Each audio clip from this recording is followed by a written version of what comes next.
ভাইরে, বিদেশে গিয়ে লাখ লাখ ডলার রেমিটেন্স এনে দেওয়া ফাইটার জয় আপাকে নাকি গ্রেফতার করা হয়েছে। দেশের এই অবস্থা থেকে আমাদের দেশের সবচেয়ে বড় রেমিটেন্স যোদ্ধাকে গ্রেফতার করা ঠিক হয়েছে? আপনারাই বলেন। এখন কিভাবে দেশে রেমিটেন্স আসবে আর কিভাবে দেশ চলবে? তিনি তো একবার বলছিল প্রবাসীরা আর কত টাকা রেমিটেন্স নিয়ে আসে। আমি তো একবার বিদেশে গিয়ে গান গাইলে তাদের থেকে বেশি রেমিটেন্স নিয়ে আসি। যার রেমিটেন্সের টাকায় পুরো বাংলাদেশ চলছে, আজকে আপনারা তিনি গ্রেফতার হওয়ার পর আনন্দ করছেন। আপনারা কি দেশের কথা একবারও ভেবেছেন? তার এই ছবিটা দেখার পর তো আমার বুকটা একদম ফাইটে যাচ্ছে। আগে কত হাসি মুখে চিল্লাপাল্লা করে তেল মারতো আপা, আর এখন নাকি তার নামে মামলা দিয়ে 7 দিনের রিমান্ডে নিয়েছে। এগুলো শোনার পর কি আর ভালো থাকা যায়? আপনারাই বলেন। পাংখা পাংখা গানটা শুনে এতদিন যারা নাচানাচি করতো, এমনকি রেমিটেন্স আপার কনসার্টে গিয়ে গলা ফাটিয়ে ফেলতো, আজকে দেখি তারা এই রেমিটেন্স আপাকে রিমান্ডে নিয়ে ডিমের বদলে তরমুজ থেরাপি দিতে বলতেছে। এটা কি কোনোভাবে মানা যায়? আপনারাই বলেন। এদিকে আমাদের ফাইটটা যায় আপার নিজের এলাকার মানুষই তাকে রিমান্ডে নিয়ে হাঁস মুরগির ডিমের বদলে উট পাখির ডিম দিতে বলতেছে।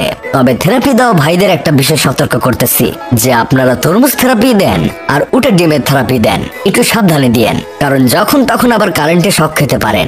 এখন আবার অনেকে বলতে পারেন যে তাকে ডিম থেরাপি দিতে গেলে কেন আবার কারেন্টে শক খাবে। তাদের উদ্দেশ্যে বলি, আমাদের ফাইটটা যায় আপা যে বাংলাদেশের বিদ্যুৎ উৎপাদনের ক্ষেত্রেও অনেক বড় ভূমিকা পালন করছে, সেটা তো আপনারা ভালো করে জানেন। তিনি একবার সংসদে বলছিলেন জননেত্রী শেখ হাসিনা একদিন বিদ্যুতের এমন অবস্থা করবে যে মানুষের বিভিন্ন এলাকায় গিয়ে বলতে হবে যে বিদ্যুৎ লাগবে নাকি বিদ্যুৎ। এভাবে বিদ্যুৎ ফেরি করে ঘুরলেও কোনো ক্রেতা খুঁজে পাওয়া যাবে না, কারণ হাসু আপা সবার বাসায় বিদ্যুৎ পৌঁছে দেবে। তাই হাসু আপা এমন বিদ্যুতের অবস্থা করে গেছে যে এখন গ্রাম বাংলার মানুষ দিনে 18 ঘন্টায় বিদ্যুৎ ছাড়া থাকে। তবে আমার মনে হয় বিদ্যুৎ সব আমাদের ফাইটে যায় আপা নিজের মধ্যেই সঞ্চয় করে রেখেছে। তাই যদি ডিম বা তরমুজ থেরাপি দিতে যান তখন শক খেতে পারেন। তাই আগে থেকেই সতর্কতা অবলম্বন করাটাই ভালো। তবে আশা করি আমাদের ফাইটটা যায় আপা রিমান্ডে কাটানোর সময়টা ভালোই কাটবে।